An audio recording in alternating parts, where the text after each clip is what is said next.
दोस्तों नमस्कार। Colonel Ajay CEO Ajay Astro Money Group first global Astro finance digital channel से आपसे मुखातिब होता हूं। आज है 18 सितंबर 2024 बुधवार। दोस्तों अजय एस्ट्रो मनी ग्रुप देश का पहला चैनल है जो ऑयल सीड्स यानी तिलहन पर लगातार अपडेट और विश्लेषण आप तक प्रस्तुत करता है। दोस्तों सितंबर मंथ के अंदर तूफानी तेजी का अग्रिम विश्लेषण खाद्य तेलों में हमारा एक बार पुनः सही साबित हुआ है। दोस्तों तेजी आने के बाद तेजी और मंदी आने के बाद मंदी का आकलन यदि पहले हो तो आपको पूरा फ़ायदा मिलता है। तेजी आने के बाद यदि आप तेजी में माल खरीदते हैं सुपर तेजी की आस में, तो उसके बाद बाज़ार अक्सर कमजोरी दिखाता है और वो फ़ायदे की जगह नुकसान होता है और आप फ़ायदे में यानी बारिश तूफ़ान आंधी आ रही है, में बरस रहा है, लेकिन आप सूखे हैं, लोगों को फ़ायदा हो रहा है, आप सूखे हैं। तो दोस्तों ये विशेष अग्रिम विश्लेषण के लिए आप संपर्क कर सकते हैं, सहयोग राशि अदा करने पर मिल सकती है। खबर निकल के आ रही है कि solvent extract association of India के जो आंकड़े अभी आए हैं उसमें एक चौंका देने वाला सत्य नज़र आ रहा है कि देश से तिलहन यानी ऑयल सीड की जो कॉटन ऑयल सीड केक्स की जो है उसके निर्यात में जुलाई की तुलना में अगस्त में काफ़ी गिरावट देखी जा रही है। गौरतलब है कि जुलाई अगस्त का जो ऐसा पीरियड था उस समय ऑयल सीड्स यानी तिलहन के अंदर भावों के अंदर काफ़ी गिरावट थी और उसको देखते हुए निर्यात बढ़ना चाहिए क्योंकि रेट कॉम्पिटिटिव थे। लेकिन जब अब अगस्त आखिरी और सितंबर में ऑयल सीड्स के दाम बढ़ गए हैं, चाहे वो सरसों हो सोया हो, उस समय अब सरसों खली या सोया खली के दाम डीओसी के इनके दाम और तेज़ होंगे। उस दशा में निर्यात की क्या स्थिति होगी? जब इनके भाव कम थे तभी इसमें 30% की अगस्त से महीने में गिरावट आई है। ये एक चिंताजनक बात मानी जा रही है। गौरतलब है कि अगस्त में निर्यात 11% कम होकर 3,14,363 टन था और जबकि अगस्त 2023 में ये 3,54,206 टन था। जुलाई से निर्यात में 30% कम है और जुलाई में खली का कुल निर्यात 4.51 लाख टन रहा गया था।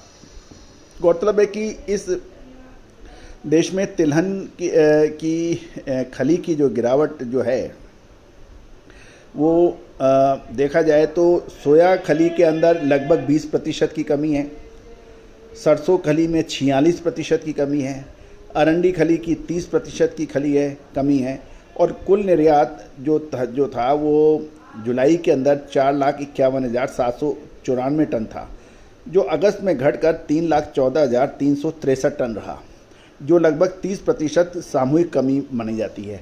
और ये जो अगस्त की तिलहन खली की जो गिरावट है ये चौंकाती है क्योंकि अब सितंबर के अंदर जब रेट बढ़ गए हैं तो सोया खली के, सरसों खली के, अरंडी खली के, राइस ब्रान और इनके सबके दाम बढ़ेंगे और उस स्थिति में और कितनी गिरावट आएगी इसका असर पड़ेगा।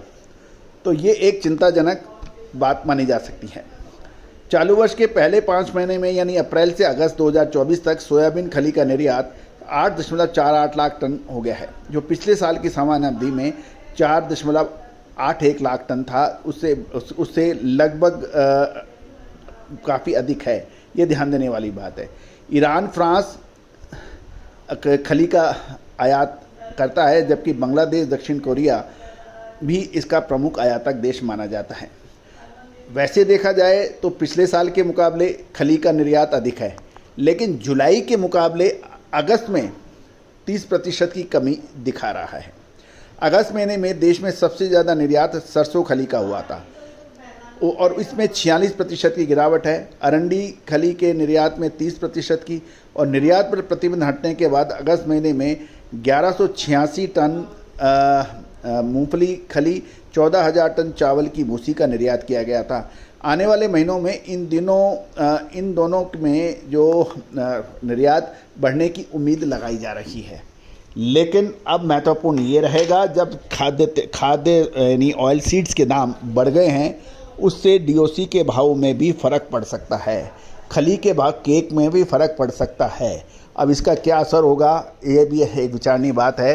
कपास खली के दाम आकाश छू रहे हैं, इसमें कोई दो राय नहीं है। और कॉटन सीड ऑयल केक आगे अब क्या संभावनाएं बनेगी। आपको याद होगा कपास खली में हमने उस वक्त तेज़ी की बात कही थी जब सब लोग इसमें गिरावट की बात कह रहे थे।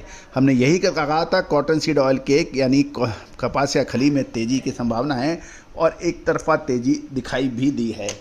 दोस्तों, अधिक विश्लेषण, अधिक जानकारियाँ, विशेष अपडेट आगे के लिए संपर्क करें, नंबर स्क्रीन पे दिए हुए हैं।